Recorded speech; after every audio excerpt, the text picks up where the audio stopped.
Hey Life Group leaders, Tim Osmus here. This is your Life Group update for 9/8/2019.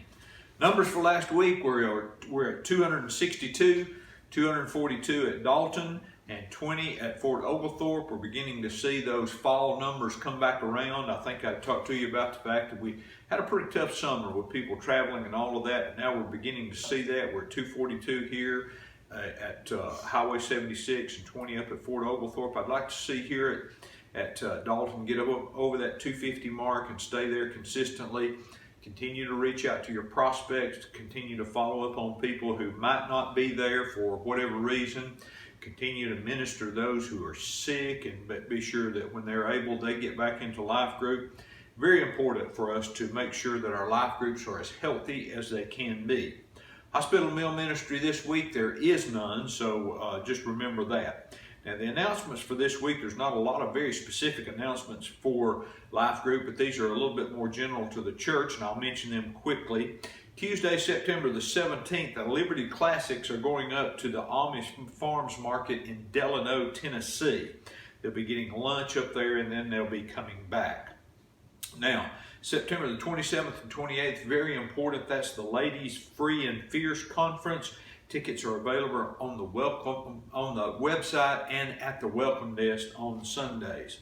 October 4th is the CR Golf Tournament, so remember that. Then I want to mention this other one, the new members reception on September the 22nd at 6 p.m. That will be our evening services. We will be recognizing the new members that have joined in all of 2019. That's going to be a special church-wide reception. I think we're going to do that in the worship center. It's going to be a great night. I think it's great to recognize the fact that new people come. This is part of what we call the assimilation process, where new members come in and they feel a part of the church. They get invested in what's going on, invested by becoming a part of small groups, invested by giving, invested by knowing what's going on in the church, and that helps people to plug in and stay a part of your church and become a long-term asset to your church.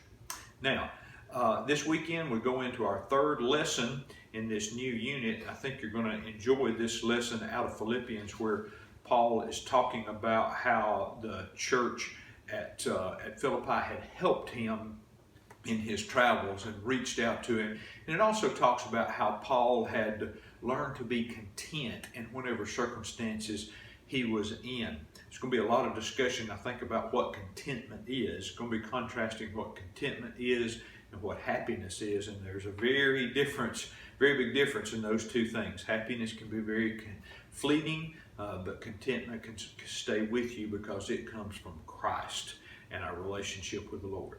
Thank you, and I'll see you on Sunday morning at 8:30.